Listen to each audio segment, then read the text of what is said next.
Alhamdulillahil karimir rahman 'allamal Qur'an khalaqal insana 'allamahul bayan. Asyhadu an la ilaha illallah wahdahu la syarika lah wa asyhadu anna Muhammadan abduhu wa rasuluhu fala nabiyya ba'dah. Allahumma shalli wa sallim ala hadzal nabiyil karim Muhammadin wa ala alihi wa ashabihi ajma'in wa ba'd. Subhanaka la ilma lana illa ma 'allamtana innaka antal alimul hakim. Rabbana zidna ilma. Allahumma ati nufusana taqwaha wa zakkiha anta khairu man zakkaha anta waliyuha wa maulaha.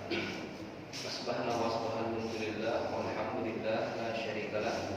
Asbahna ala fitratil Islam wa ala kalimatil ikhlas wa ala dini nabiyina Muhammadin sallallahu alaihi wasallam wa ala millati abina Ibrahim hanifa wa ma kana minal musyrikin. Baik Bapak Ibu dan jemaah yang dirahmati Allah Subhanahu wa taala. Bagaimana kabar pagi hari ini? Alhamdulillah ya. Baik. Insyaallah kita akan lanjut kajian tentang waris. Kemarin di bulan yang lalu mohon maaf absen ya. Sebelumnya materi terakhir apa nih?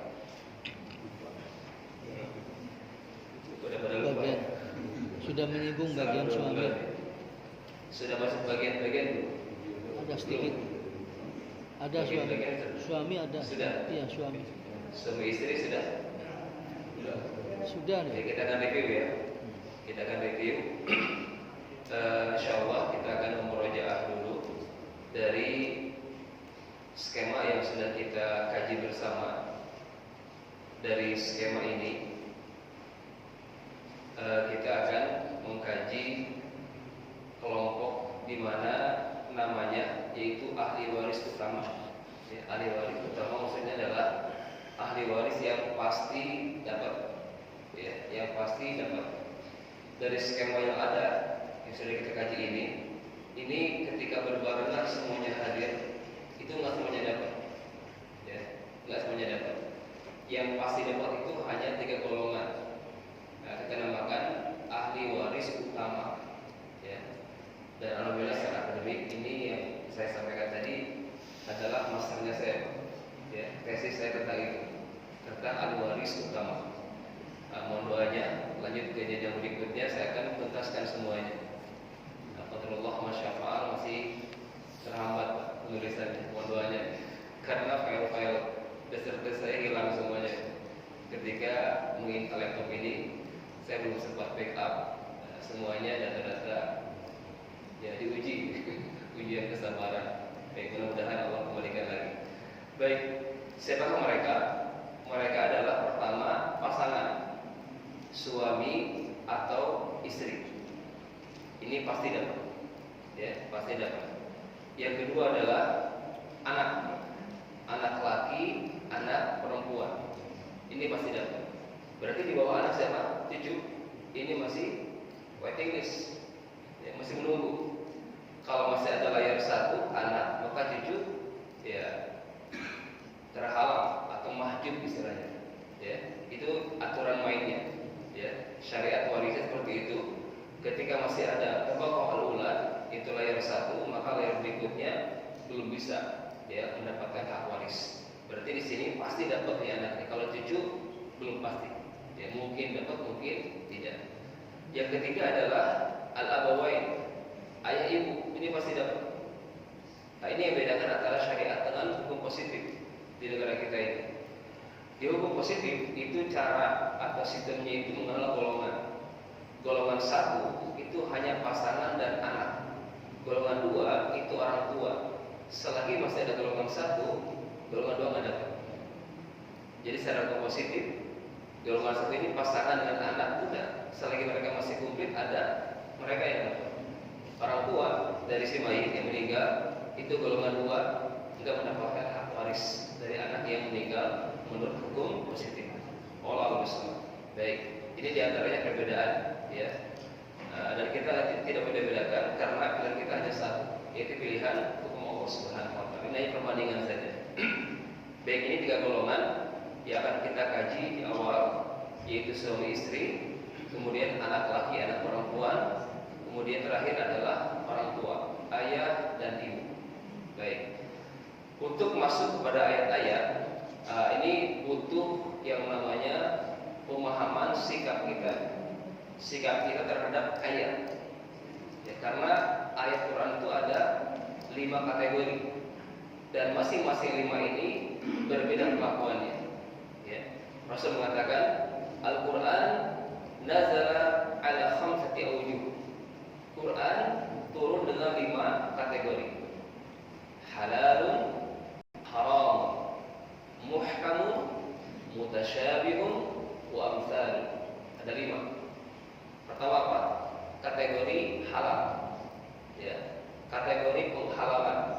Yang kedua sebaliknya, yaitu at-tahrim, pengharaman. Halalun, haramun.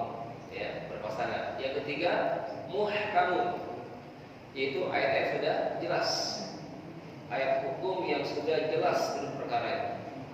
Tidak butuh tafsir, tidak butuh penjelasan yang lebih dalam, karena sudah jelas, itu muhkam namanya. Ya. Kebalikan muhkam apa? Mutasyabih, ayat yang masih samar, belum jelas yang dimaksud. Ini kategori keempat. Saya ulangi, halal, haram, muhkam, mutasyabih. Yang kelima adalah kategori al-amsal. Amsal jamak dari misal, permisalan, perumpamaan atau kisah-kisah. Nah, ini kategori kelima. Nah, jelas ya.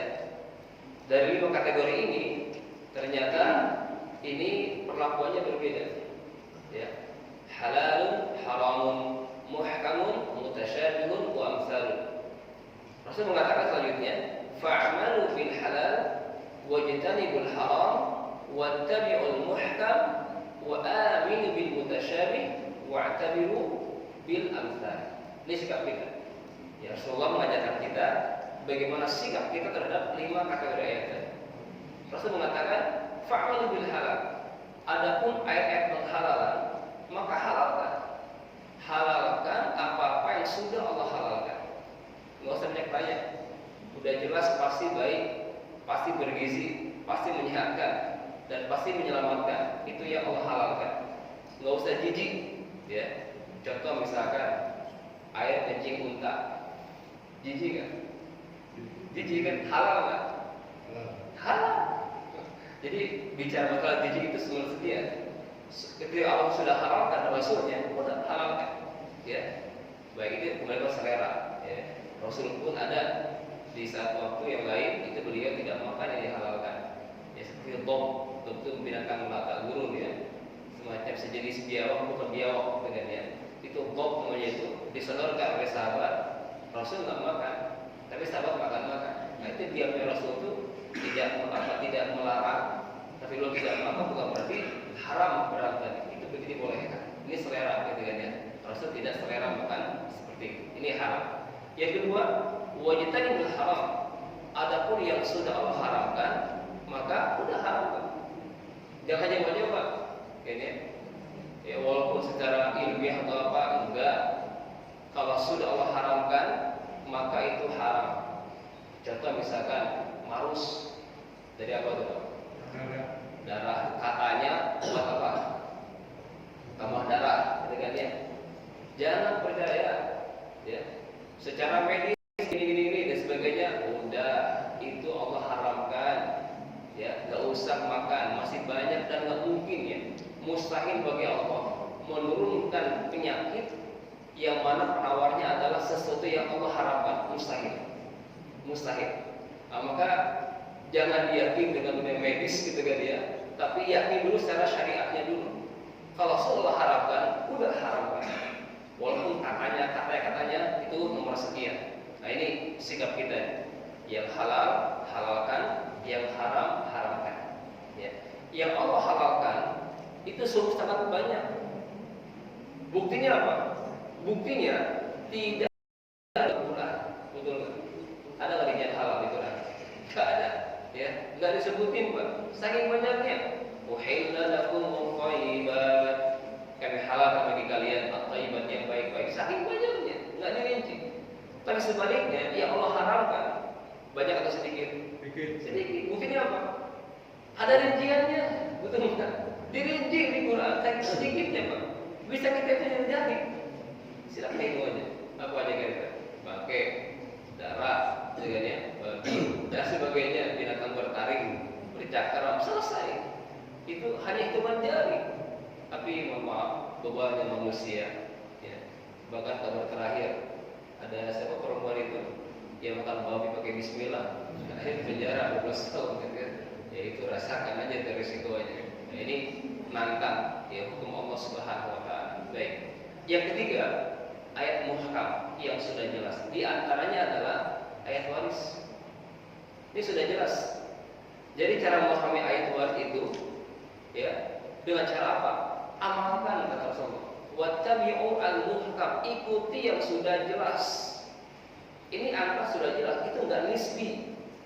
Setengah ya setengah. Jangan diterjemahkan ke makna yang lain. Dengannya seperempat ya seperempat, makna seperempat. Ya, karena saya pernah berhadapan dengan seorang profesor di sebuah universitas ternama di Indonesia. Ketika itu berbarengan dengan saya, karena keluarga itu terpisah dengan dua kubu.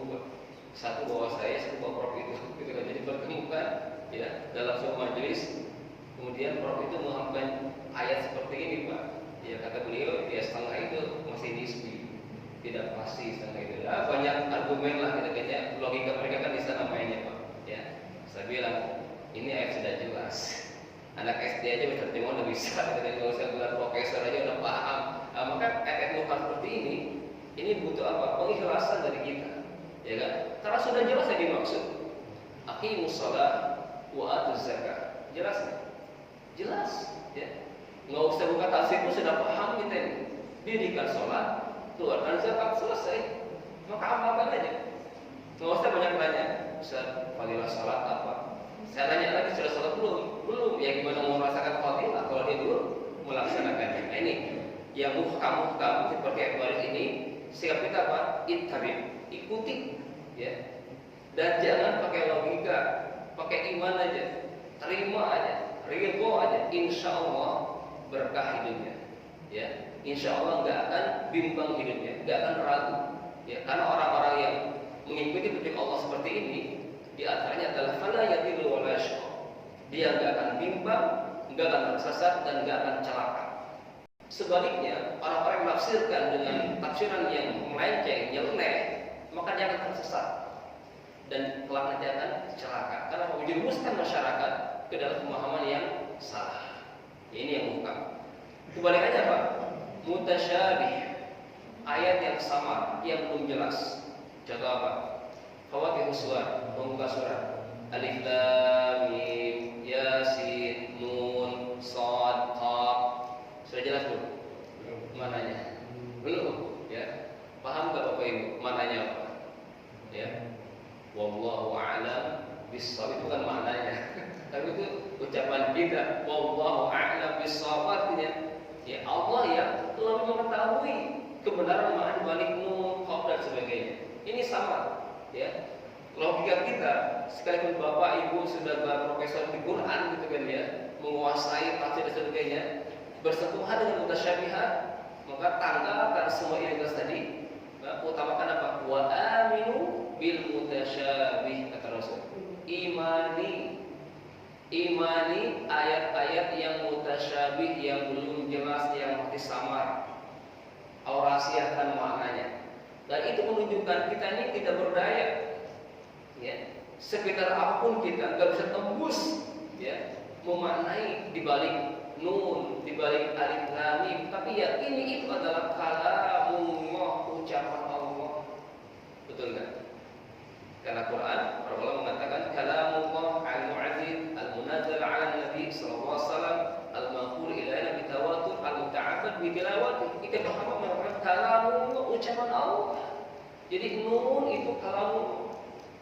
Ada guru saya senior, beliau ahli ruqyah, meruqyah pasien yang sedang kesurupan, kerasukan jin, hanya dengan satu huruf, Pak. Nun, langsung untuk keluar jin. Ya, luar biasa, hanya satu huruf. Ya, ternyata saya tahu di kemudian hari itu guru saya ini wiridnya luar biasa, Pak. Setiap sebelum tidur 5 juz beliau membaca.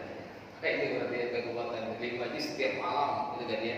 Ketika meruqyah hanya 1 huruf, reaksinya luar biasa. Nah, ini kembali kepada orangnya yang membacakan ayat tadi. Ya, ayatnya sudah mengandung mukjizat. Orangnya itu bersih enggak?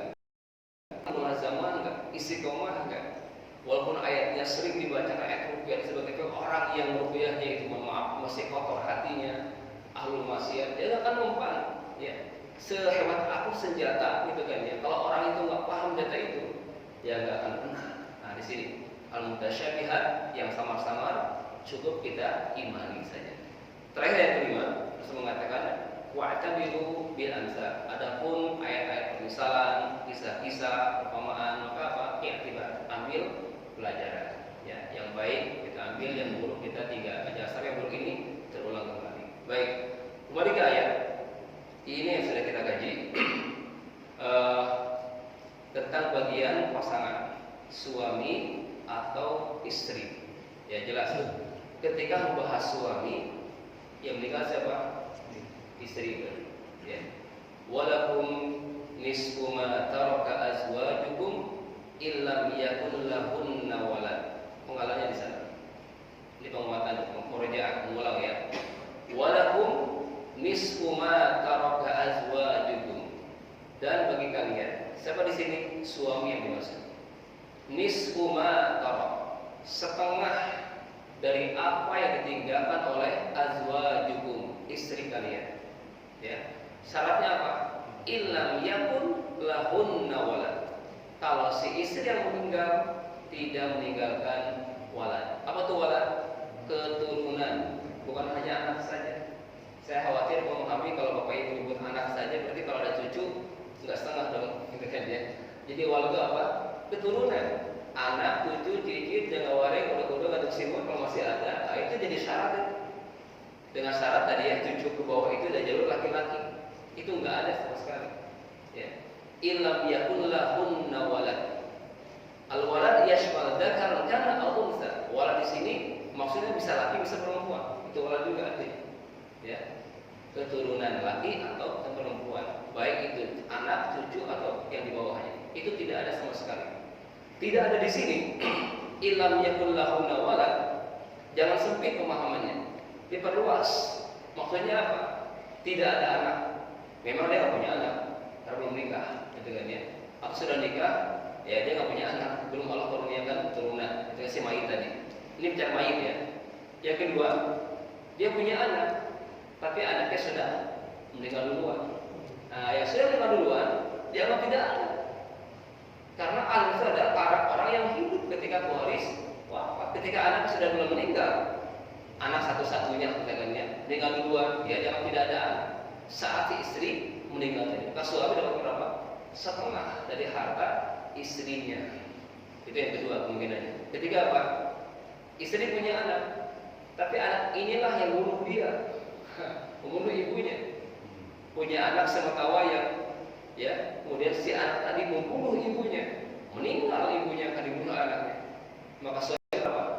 Setengah. Karena saat itu anak yang bunuh ibunya tadi dianggap tidak ada. Wujuduhu ka'adamihi. Adanya dia sama dengan tidak ada. Mahrum, diharamkan untuk mendapatkan warisan. Itu mempengaruhi jatah suami. Setengah dia. Karena dianggap tidak ada anak.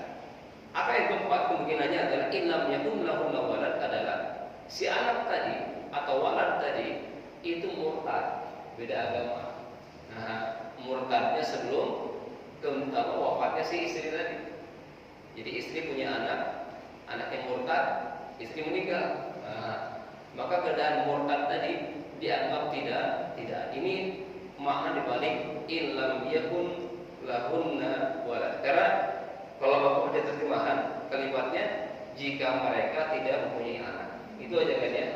Nah, ini agak sempit. Saya perluas dalam kacamata syariah fikihnya, fikih warisnya. Ternyata ada kemungkinan. Maksud dibalik illam yakun lahunna walad. Ini bagi suami mendapatkan setengah dari harta istri. Ini para istri ridho mewariskan setengah harta ibu. Harta bawaannya, harta dapatannya, harta bersama setelah dipisah, itu setengahnya kemana Bu? Ke suami. Ibu meninggal, suami nikah lagi Bu. Ridho Bu?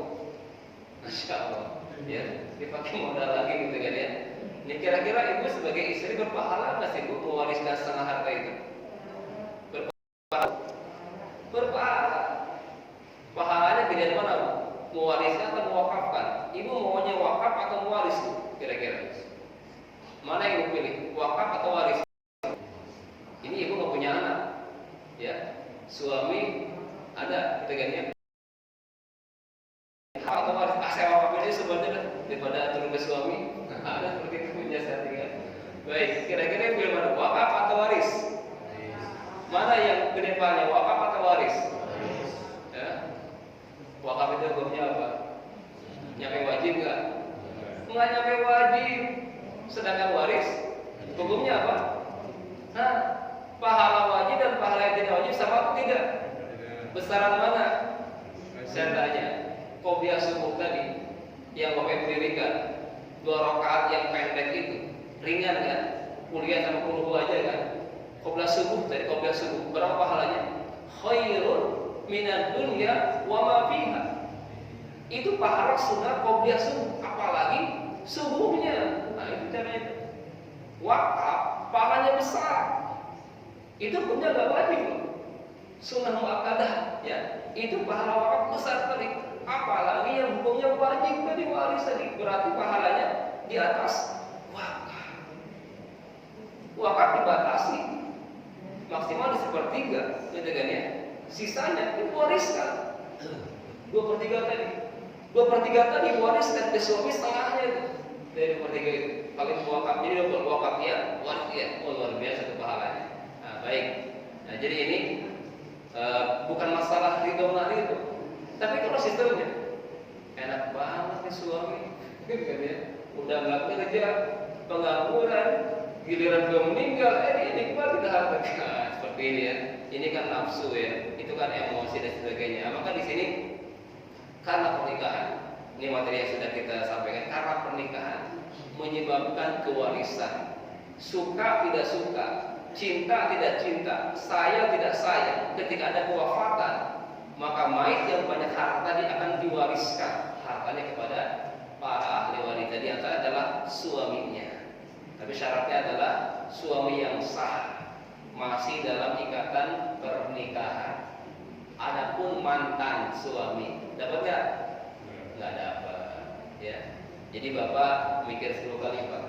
Kalau istri kaya untuk menceraikan, udah sakit-sakitan kalau mikir 10 kali gitu ya. Baik, ini untuk jatah suami mendapatkan setengah dari apa yang dimiliki oleh istrinya. Ya. Ketika istri yang meninggal tadi, patokannya meninggal ya, tidak meninggalkan keturunan. Gimana kalau kayak gini? Seorang duda bawa anak 5, menikah dengan gadis kaya raya. Hari ini menikah, besok meninggal gadis tadi. Berapa jatah suami? Setengah atau berapa? Ada anak loh. Ini anak suami, bukan anak si Mai. Lihatnya jangan ke yang hidup, ke yang dia, gitu ya.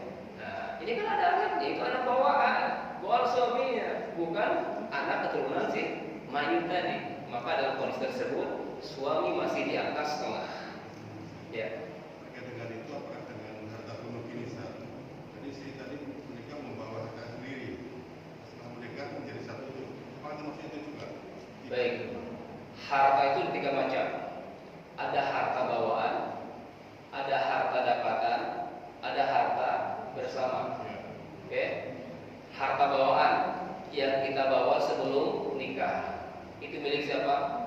Milik masing-masing, milik suami, milik istri. Tapi ketika meninggal, harta bawaannya diwariskan. Ya. Bapak nikah dengan janda kaya raya, meninggal janda tadi, maka harta dia setengahnya buat bapak. Ya, itu harta dia, bawaan dia. Sebaliknya bapak yang kaya raya, ya, nikah dengan gadis kampung, bapak meninggal, 1/4-nya itu buat istri, Pak. Ya, harta bawaan bapak itu. gitu ya. Itu harta apa? Harta dapatanmu sama. Bapak dapat warisan orang tua, rokok, sawah, rumah, meninggal, maka harta dapatan tadi diwariskan ke istri bapak. Nah itu ya. Yang ketiga, harta apa? Bersama. Nah kalau harta bersama ini harta kongsi suami istri dipisahkan dulu. Dipisahkan sebesar nilai kontribusi masing-masing. Maka ini penting ada pencatatan. Kalau ada pencatatan, maka solusi istihad silakan. Berapa besarannya? Nah, biasanya 50-50, tapi itu nggak sakwa karena ayatnya itu nggak menentukan besaran, Pak. An-Nisa 32 kalau mengatakan lirijali nasibun mimma iktasabu wa lin-nisa nasibun mimma iktasabu. Bagi laki-laki bagian sesuai dengan peran atau kontribusinya. Kan ada angka. Kontribusi kan kembali kepada historis aset. Nah, maka ini penting ada pencatatan. Kalau dalam pencatatan silakan berijtihad.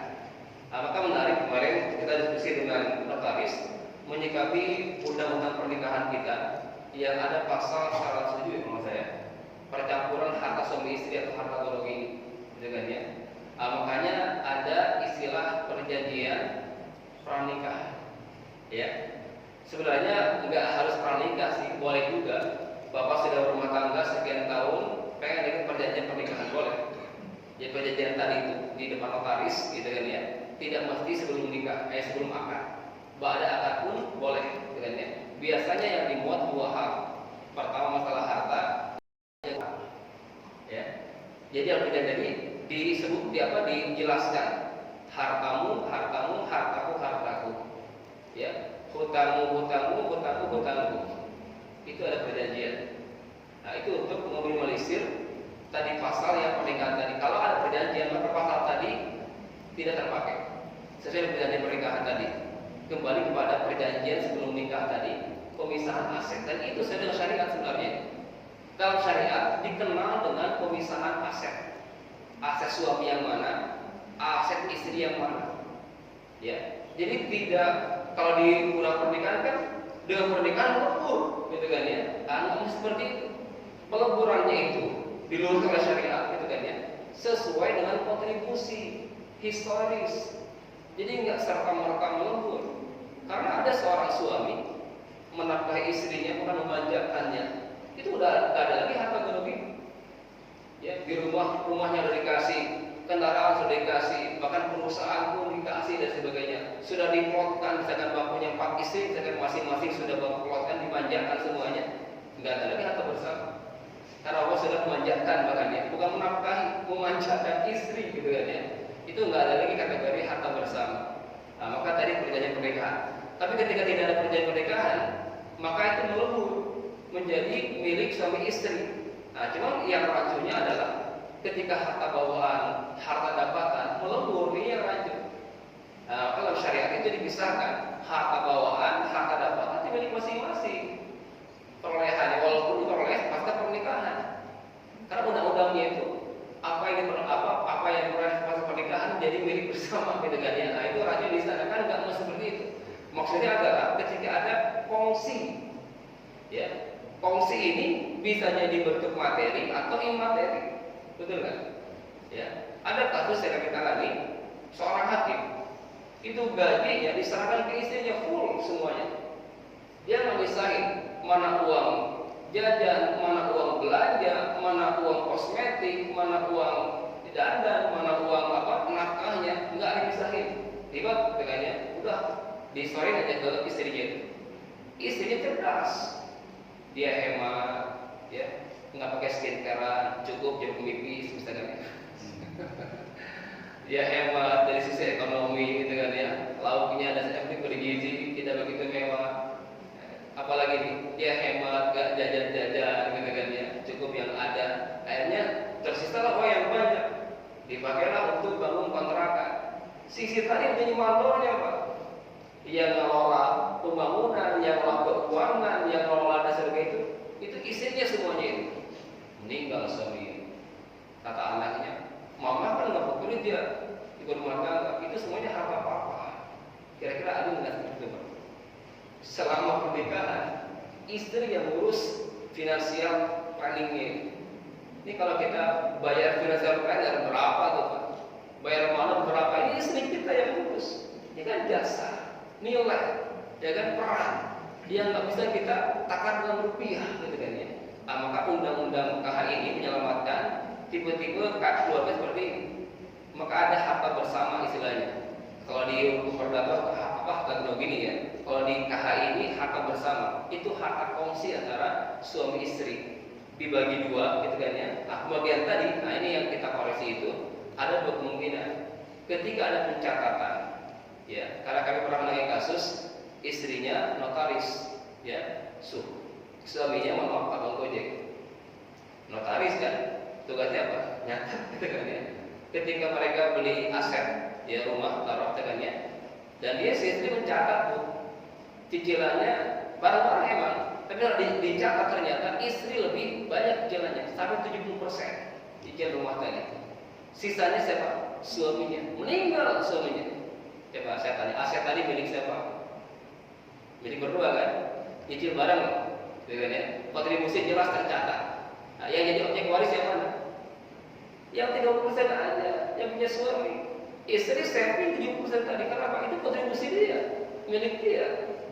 Dipisahkan dulu, ambil dulu. Plus ibu sebagai istri dapat itu hak waris dari yang 30% punya suami.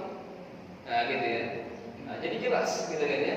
Maka dari sekarang saya sarankan Bapak Ibu untuk membuat inventarisir aset. Mumpung masih hidup, apalagi dua-duanya masih ada, luar biasa. Sampaikan ke anak-anak, ini harta mama kalian, ya. Yang di kampung itu harta bawaan mama itu, di sawah gitu kan ya. Apalagi rumah itu harta mama itu harta bawaan. Ada harta dapatan juga tuh mama dapat warisan dari nenek kalian gitu kan ya. Dipisahkan dulu, ya. Itu dicatat bahwa sama filenya dipisahkan, ini harta ayah gitu kan ya. Ini harta bersama antara ayah dan ibu. Kontribusinya misalkan adalah 50 aja, nggak masalah. Jadi anak kita jelas gitu kan ya. Nah, selama ini kami terima kasus para anak nggak tahu. Aduh, saya nggak tahu tuh aset ibu yang mana, aset bapak nggak mana, karena nggak pernah diajak bicara, nggak pernah diajak ngobrol dengan anak-anak gitu kan ya. Ketika meninggal dua-duanya anak-anak pusing. Ini harta siapa? Apalagi mohon maaf kalau anaknya perempuan semuanya, kan bocor. Ini bocor ke siapa nih? Bocor ke keluarga istri atau ibu kita atau bocor ke keluarga ayah kita. Makanya dipisahkan dulu mana harta ayah, mana harta ibu, karena bocornya berbeda. Ini penting Pak. Pencatatan. Nah, jadi kami semalam kemarin ya, itu kolaborasi dengan finansial syariah. Itu yang intent di bidang pengolahan aset harta. Jadi benar syariah dipisahkan, mana harta suami, mana harta istri, dan mana harta kongsi, berapa besaran kongsinya. Nah, tercatat dengan rapi besaran tadi. Wallahu a'lam. Jadi angka setengah ini adalah dari harta bawaan istri, dari harta dapatan istri, dan dari harta bersama setelah dipisah sesuai dengan kontribusi. Kalau ada kontribusi berarti ya sesuai dengan kesepakatan berapa ijtihadnya. Boleh ijtihad itu. Kalau salah masih berpahala pas satu. Kalau benar 2 pahala. Ijtihad. Nah, yang sekali di kompilasi buku Islam PKHI yang saklek dibagi 2 50-50 itu ijtihad ulama kita. Dan 91 ya, ijtihad. Karena apa? Karena ketidakjelasan konsep nafkah kita. Ya, jujur saja kita ini nggak jelas nafkahnya ke istri. Kalau saya nggak cek para istri di sini, saya nggak tahu juga jawabannya gimana. Para bapak di sini kita nafkahnya kita gimana? Kan nggak jelas juga, ya kan? Nafkah istri, ya kan? Nafkah menyusui itu. Kalau secara syariat ada tuntunannya. Dipisahkan itu. Di surah Al-Baqarah ayat 6 itu dijelaskan sekali dengan rinci. Jadi beda, ada nafkah kepada istri, ada upah menyusui bahasanya. Ya. Fa'atuhunna fa'in arba'na lakum fa'atuhunna ujurahun. Kalau istri kalian itu menyusui anak-anak kalian, maka berikan pada mereka upah menyusui. Itu bahasa Quran, bukan bahasa saya. Fa'atuhunna ujur. Ujur maknanya apa? Upah. Upah menyusui. Pertanyaan saya, bapak sebagai suami, ini kita banyak utang, banyak utang. Di antara tadi upah menyusui istri kita sudah dibayarin bu. Ya, saya aja baru nikah 13 tahun gitu kan ya, baru kemarin saya bayar utang gitu kan. Luar biasa. Ini ayat syariat ini yang terlupakan atau mungkin belum tersampaikan kepada umat gitu kan ya. banyak para istri yang melakukan zalimi, ya, yang tidak diangkat. Nah, maka ini sadar bagi kita laki-laki ini masih banyak tanggung jawab kita ini. Makanya dalam waris Allah berikan laki-laki itu 2 kali lipat dari perempuan, betul nggak? Ini secara angka oke, laki-laki paling banyak, tapi realnya siapa yang besar, laki atau perempuan? Perempuan yang besar. Kenapa? Karena laki-laki ini ada kewajiban memberi, kewajiban menafkahi. Makanya Allah berikan 2 kali lipat. 4 perempuan yang kita tanggung, Pak. Ya, 4 istri ya, 4 perempuan ya. Ibu kita plus mertua atau ibu. Mertua ibu kita bukan? Ibu kita juga. Ya. Ini saya datang sama istri saya. Istri saya kan keluarganya perempuan dua-duanya, Pak. Hanya kakak beradik. Lantas yang laki ibu saya siapa? Kan ibu nggak punya anak laki. Ya saya mantunya. Jadi kan ya, mantu kan anak juga. Berarti mantu ibu saya juga. Saya nafkahi mertua saya. Itu kewajiban saya sebagai laki-laki. Ibu dan mertua saya. Itu orang tua saya juga. Kemudian siapa? Istri kita, anak kita, dan saudara perempuan kita. Itu ditanggung siapa? Laki-laki. Sebaliknya perempuan ditanggung laki. Ya, ibu ya. Ditanggung ayahnya kalau menikah, ditanggung suaminya kalau masih ada suaminya, ditanggung anaknya kalau sudah nggak ada suami, atau saudaranya jika masih tidak mampu. Itu 4 laki. Ya. Yang satu bagian tadi saving buat ibu, nggak kemana-mana. Baik, Allah Islam. Baik, kita bekerja lagi pada ayat. Fa in kana lahum nawalan falakumur rubu'.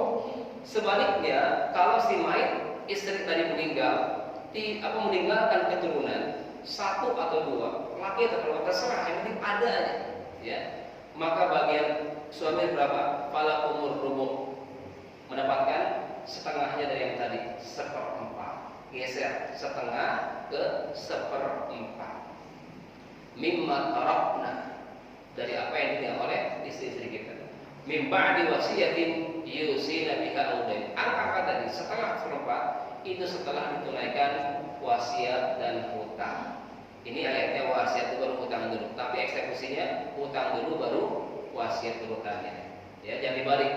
Ayatnya sih wasiat dulu baru hutang, tapi implementasinya hutang dulu baru wasiat. Karena hutang hukumnya wajib, wasiat itu di bawah hutang. Seperti itu ya. Baik, ayat ini ditempatkan di ayat ke-12 setelah ayat 11 yang menyatakan menjelaskan tentang anak. Itu menunjukkan bahwasanya bagian suami atau istri dipengaruhi oleh ada dan tidak adanya anak. Jelas ya? Baik, ini ayat yang pertama. Yang kedua, istri, masih di ayat ke-12.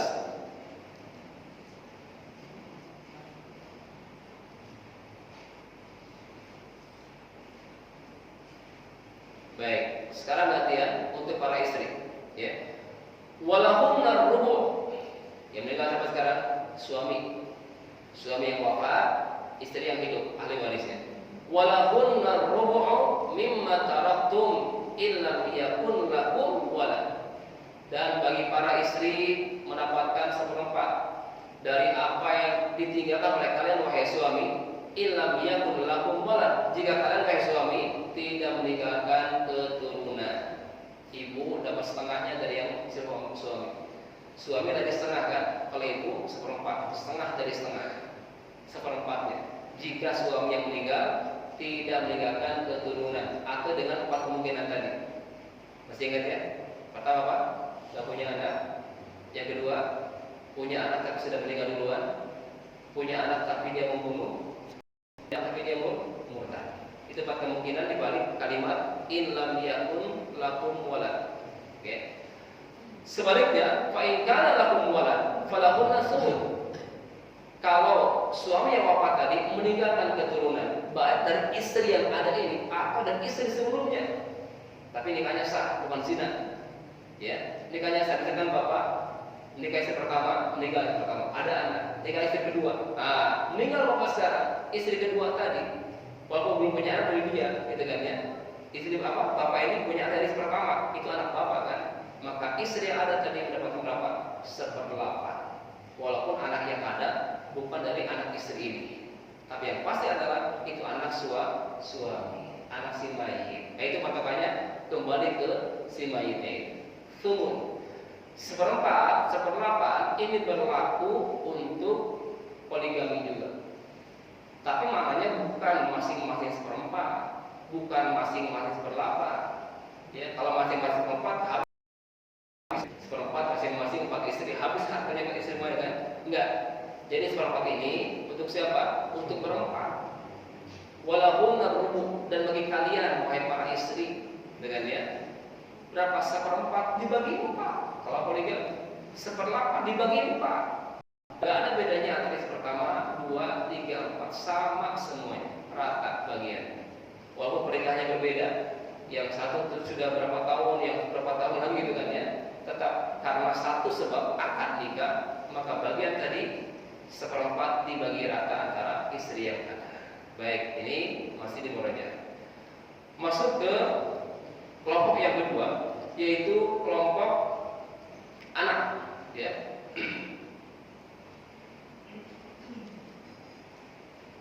Di surah An-Nisa ayat ke-11.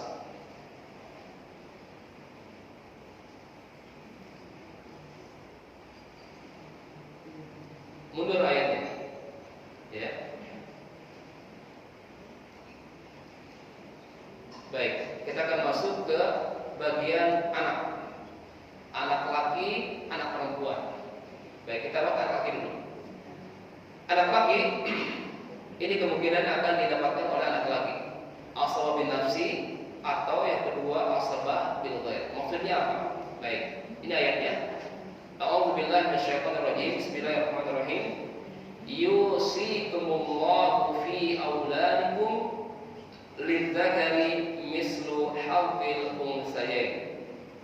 Allah berpesan, Allah berwasiat, Allah mensyariatkan. Ini untuk menabrak argumen di lapangan. Ada pesan mama, ada pesan papa. Di sini ada pesan siapa? Ada pesan Allah. Pesan siapa yang kita dengarkan? Pesan mama sih bagi rata. Pesan papa juga sama bagi rata. Pesan Allah enggak. Maka konteksnya lihat. Ini kita bicara waris. Ada aturan mainnya. Kalau hibah, pemberian boleh bagi rata, silakan. Semasa hidup bapak silakan bapak bagi rata laki perempuan. Tapi tidak hanya dengan waris. Kadang ada orang tua yang berpesannya salah. Nah, kalau bapak meninggal bagi rata ya, dan akan biar adil. Justru ucapan bapak itu biang kerok, biang perpecahan. Ya, jadi orang tua yang nggak tahu ilmunya mengatakan biar adil bagi rata saja, itu salah karena syariat.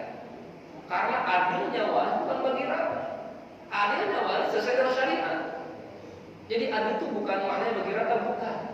Adil itu apa? Sesuai dengan ketetapan Allah. Itu adil, itu pasti adilnya, pasti berkahnya, pasti menenteramkan. Bagi rata itu belum tentu adil, belum tentu, bahkan itu mencabut keberkahan. Itu ada hak anak laki-laki yang bapak gerus dimasukin ke anak perempuan. Padahal kewajiban laki-laki sama berbeda dengan perempuan. Beda. Nah, di sana kezaliman seorang ayah atau ibu ketika mengucapkan bagi rata ya kalau mau meninggal. Nah, di sini hati-hati. Ya, hati-hati. Makanya Allah berpesan di sini yusikum. Ya. Allah berpesan kepada kalian. Siapa kalian di sini? Ya kan? Siapa kalian di sini? Kita orang tua. Ini yang diajak bicara kita nih orang tua, para ayah, para ibu. Allah kasih ruang bicara di sini. Yusikum, ya, yusikum fi auladikum, ya kan ya. Allah berpesan kepada kalian untuk jatah anak-anak kalian, kata Allah. Lidzakari mislu hadzil unsayain. Bagi laki-laki, bagiannya sama dengan 2 perempuan.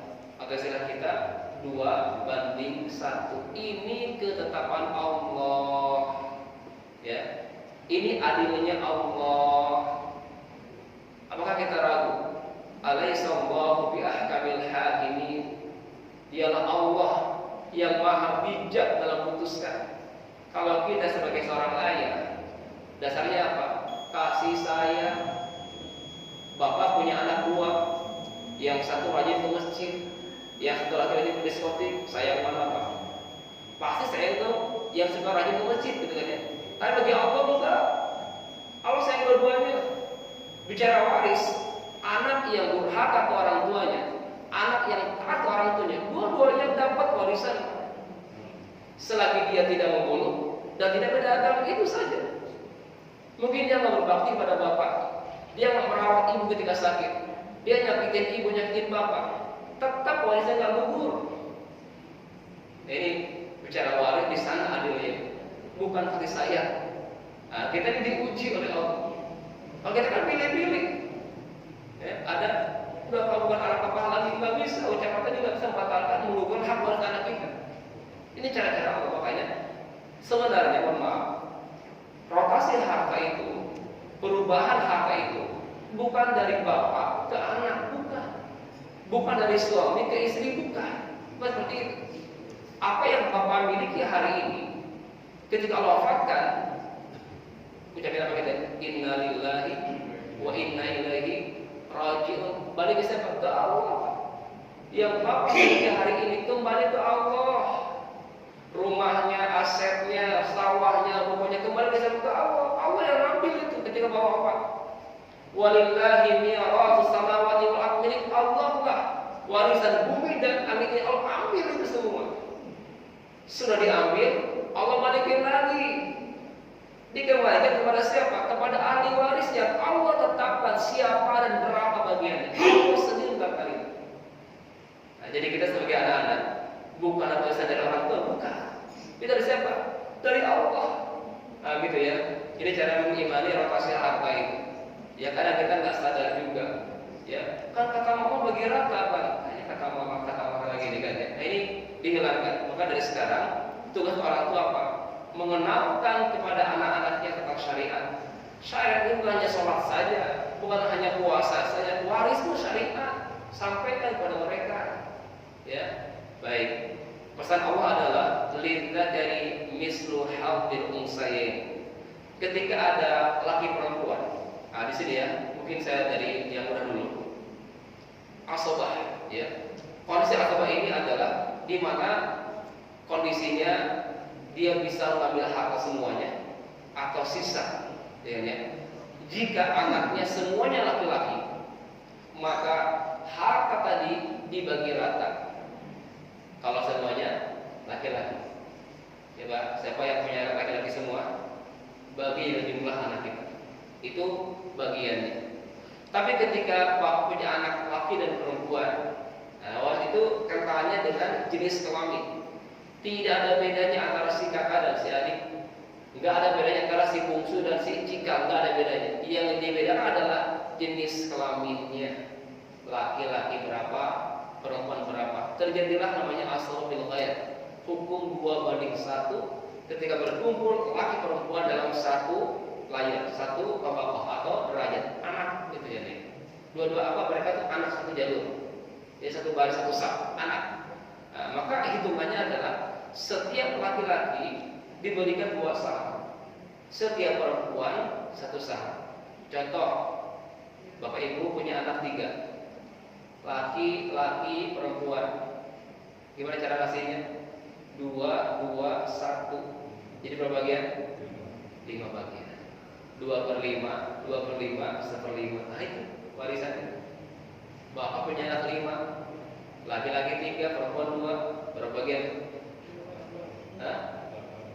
2, 2, 2, 6, 1, 1, 8 per 8. Setiap laki 2/8, 2/8, 2/8. Yang perempuan 1/8, 1/8. Ini namanya asal bil ghair, 2/1. Ya. Maka ketika misalkan contoh suami wafat, meninggalkan istri dan 5 anak. Ya, 5 tadi 3 laki 2 perempuan. Berapa istri? 1/8. Kenapa 1/8? Karena si meninggalkan anak. Sisanya dibagi berapa? Dibagi 8. Ya. 1/8 buat istri, sisa di 1/8 dibagi 8. 2, 2, 2, 1, 1. Sisa tadi dibagi 8. Laki-laki 2/8-nya, masing-masing perempuan 1/8-nya. Nah itu kalau teknis ya. Ustaz, pusing lah pakai aplikasi. Boleh. Iwaris ini karya partner kami di Al Azhar, wali kota ya, kota Jakarta Timur, itu Ustaz Syekh Akib. Ya, Iwaris ada aplikasinya, tapi aplikasinya saya sarankan dibarengi dengan ilmu biar pede. Ketika Bapak input, yakin nggak itu benar? Kalau nggak ada ilmunya, nerima saja. Ada sadar sama kebodohan. Bapak pakai kalkulator, pede kan? Kenapa? Karena ilmunya kan. 2 tambah 2, 4 itu pasti tahu ilmunya. Sekarang Waris, sudah tahu ilmunya belum? Pede nggak ketika input data tadi? Bisa masuk benar nggak? Pede nggak? Nah itu, silakan untuk ngecek aja. Pak, saya udah tahu ilmunya, cek. Oh benar, enak kan? Tapi kalau polos, input aja. Karena mohon maaf, ada beberapa kasus yang saya temukan di aplikasi tadi masih dapat terdapat kesalahan, masih error, ya. Beberapa kasus ya input itu error. Baik, kembali ke pembagian tadi. Jadi anak laki ini, kalau dia laki-laki semua dibagi rata. Kalau terjadi pertemuan laki perempuan, maka hitungannya adalah 2:1. Beda lagi dengan perempuan, ya. Ketika anak bapak ibu itu semuanya perempuan, maka ayatnya lanjutin. Yusikumullahu fi auladikum lidzakari mislu hadzil unthayain fa in kunna nisaa'an fawqa ithnatayn falahunna thulutsa ma tarak wa in kanat wahidatan falahan nisf. Oke, ini ayatnya, ya. Ketika kumpul laki perempuan beri 1. Tapi ketika semuanya perempuan nggak tahu. Fa'in kunna nisaan, kalau anak kalian itu semuanya nisa perempuan semuanya, ya. Falqasnatain, jumlahnya 2 ke atas. Itu jamak dalam faraid, itu dari 2 Pak. Sama kayak bahasa Inggris ya. 2 pence, udah jamak. Di faraid pun dari 2. Ya, 1 single. 2 itu sudah. Tapi kalau bahasa Arab kan 2 itu besar, belum jamak. 3 baru jamak. Nah, dalam faraid ya, dalam bahasa Arab, dalam faraid 2 sudah jamak. Ya, falqasnara ini 2 atau ke atas, 2 atau lebih. Maka berapa bagiannya? Falahunna sulusa ma tarak. Bagi perempuan yang banyak tadi mendapatkan 2/3 dibagi jumlah mereka. Berapa anaknya? 4. Perempuan semuanya 2/3 bagi 4. Bukan masing-masing 2/3. Nombok itu kan namanya. 2/3 dibagi 4. Gitu kan ya. Bapak meninggal sebagai suami.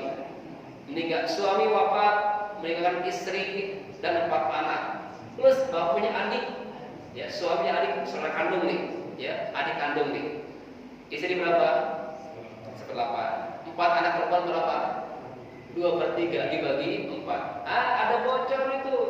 Ada sisa nggak? Ada sisa itu.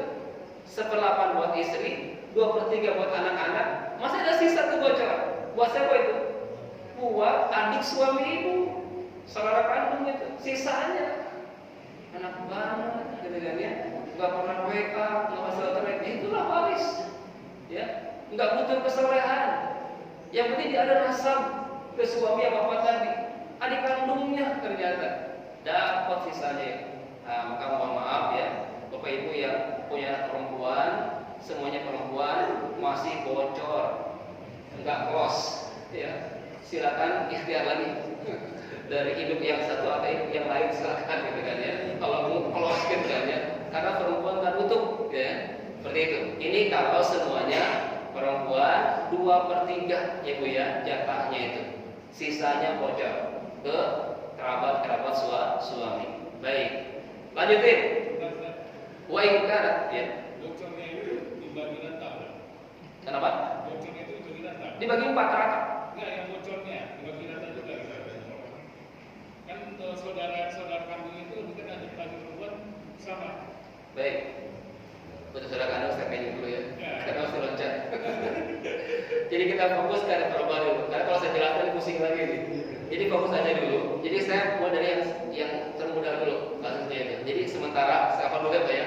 Jadi 1/8 istri, 2/3 anak perempuan, sisa buat adik anak. Ceritanya hanya 1. Cuma kalau banyak kan, nanti kita cerita lagi ya. Karena ini insya Allah. Di awal bulan November ya, sabar. Lanjutin lagi Pak pertemuannya bulan depan insya Allah. Sabar. Lanjut, ini kayak Nabi Khidir aja ya, disuruh sabar. Baik, terakhir, wa in kanat wahidatan falahan nisf. Kalau anak bapak ibu hanya perempuan satu orang saja, ya, kalimat ingkar wahidatan itu jangan diartikan semata wayang, enggak. Ada kemungkinan. Pertama emang semata wayang, perempuan semata wayang. Yang kedua, punya adiknya sih, punya kakaknya sudah meninggal duluan. Nah, kan? Atau ada si adiknya, ada si kakaknya, tapi adik atau kakak ini ngebunuh si makjid. Nah, itu kan yang tidak ada juga tuh. Atau murtad. Nah, itu kemungkinan wa in kanat wahidatan tadi itu ada beberapa kemungkinan. Jadi satunya itu bukan hanya semata wayang, tapi ada kemungkinan historis yang lain. Kasusnya beda-beda, ya. Di lapangan luar biasa. Ustaz, saya 2 bersaudara, kan ya. Berapa jatahnya? Ya sekian satu harus anggap, mohon maaf Bu, itu anak ibu muslim enggak dua-duanya? Oh enggak Ustaz, yang satu kafir. Nah, itu baru kan ketahuan. Karena masyarakat enggak tahu. Taunya anak aja. Tunggu dulu bicara agama di pertanyaan, gitu kan ya. Nah, tapi dia misalkan ya, dia enggak sholat, itu muslim bukan? KTP-nya aja. Karena Islam itu hanya bisa menghukum yang zahirnya. Bicara ibadahnya, ketaatannya kita nggak gubris. Mau dia sholat, mau dia nggak sholat, zakat dan sebagainya terserah yang bersangkutan. Yang penting label dia di KTP, gitu kan ya. Dan buktinya kan KTP. Ketika meninggal kita tahu muslim tidaknya siapa, dari mana? Identitas kan. Itu yang zahir. Mahkum bil zahir. Kita hanya menghukum yang nampak saja. Yang nggak nampak, sholat nggak sholat itu nggak nampak. Ya, kita nggak tahu ya. Mungkin dia di belakang layar sholat, kita nggak tahu juga, gitu kan ya. Yang terakhir saja, urusan dia berdosa yang urusan dia dengan Allah. Nah, maka di sini wa in kanat wahidatan falahan nisf. Kalau hanya satu orang perempuan yang tersisa tadi, maka perempuan tadi hanya setengah. Ya, contoh istri wafat, meninggalkan suami, anak perempuan dan saudara kandung istri. Berapa suami? Hah? Berapa suami? Ayo murajaah tadi itu berapa suami? Oke, saya gambar gini ya, lebih gampangnya. Bapak sebagai suami ya, apakan angka setengah seperempat. Setengah gede kan? Kalau nggak ada anak. Seperempat itu mengecilkan, kalau ada anak itu berkurangnya di sana. Ibu sebagai istri berapa Bu? Seperempat, seperlapan. Seperempat kan besar tuh. Jadi saya pakainya yang gede dulu, biar kurang itu enak. Seperempat kapan? Ketika suami tidak punya anak. Seperlapan sebaliknya, kalau ada anak seperlapan turun setengahnya. Nah gitu ya. Nah sekarang tadi kasusnya istri wafat, meninggalkan suami, anak perempuan satu dan saudara kandung. Saudara siapa itu? Istri kita ya. Baik. Berapa suami? Kenapa seperempat? Ini anak siapa? Anak siapa? Anak si mayit. Belum tentu anak suami ini. Yang pasti anak si mayit. Betul nggak? Bisa jadi kan suami ini suami sambung kan? Ini anak bawaan. Yang pasti anak siapa? Anak si mayit, bukan anak si bapak. Nah, gitu cara jawabnya. Itu anak si mayit. Saudara kandung berapa? Sisanya. Suami seperempat, anak perempuan setengah, sisa buat saudara kandung. Selesai. Seperti itu. Oh, bisa. Ini yang udah dulu. Ya. Baik, kita mulai. Mulai memanas. Baik, insyaallah ini lebih aplikatif dengan menyelesaikan kasus-kasus. Ya. Jadi saya harapkan pertemuan ke depan Bapak Ibu sudah meletakkan kasus kepada kami untuk kita bahas langsung aplikasi kasusnya. Ya. Ayatnya sudah jelas, bagiannya sudah jelas. Tinggal kita latihan di kasus-kasus, insya Allah. Baik, ini kita baru 4 orang ya, suami istri, anak laki dan perempuan. Ini pun masih belum detail ya, belum detail. Perempuan ini masih banyak kondisi-kondisi. Ini kalau Bapak melihat, ini kondisi akan dialami oleh anak perempuan. Ya, setengah kalau sendirian, 2/3 kalau banyakkan. Ashababil ghair ketika ketemu dengan anak laki. Plus yang keempat adalah dapat tambahan. Kapan? Ketika tidak ada ahli waris asobah. Contoh kasusnya, suami wafat, ninggalin istri dan anak perempuan. Suami nggak punya saudara, dia hanya anak satu-satunya. Orang tua udah nggak ada, saudara nggak ada, ponakan, paman nggak ada semuanya. Dicek kemana-mana, nggak ada semuanya itu. Di kondisi itu, yang tersisa kembali ke siapa? Ke ahli nasab. Siapa yang punya nasab ke si mayit? Istrinya atau anaknya? Anaknya. Maka anak perempuan dapat tambahan rod namanya. Jelas ya? Jadi istri 1/8, anak perempuan setengah, sisa kembali ke istri. Atau anaknya banyak kan? 3 orang. Istri 1/8, anak 2/3 dibagi 3, sisa kembali ke anak perempuan. Nah itu rod namanya. Jika tidak ditemukan ahli waris asobah. Maka penting nih skema ini coba cek gitu kan ya. Ada nggak nih, ya kan? Dari kalangan saudara, nggak ada sah. Ponakan nggak ada, paman nggak ada, sepupu nggak ada. Yang tersisa kembali ke siapa? Ke anak perempuan tadi. Wallahu a'lam. Baik, saya kira sebuah hari ini cukup dulu ya. Untuk diskusi bisa lanjut di depan atau di mana ya. Untuk bulan depan saya harapkan Bapak Ibu sudah punya permasalahan, bisa tertulis atau disampaikan tulisan. Kita akan praktekkan ayat tadi dalam studi kaf insyaallah. Baik, kita tutup dengan doa kafaratul majelis. Subhanallah wa bihamdika asyhadu an la ilaha illa anta astaghfiruka wa atubu ilaik. Assalamualaikum warahmatullahi wabarakatuh. Terima kasih Ustaz penjelasannya. Untuk pekan berikut itu kita jamaah menyiapkan pertanyaan satu kali ya. Ditulis saja ya. Ya.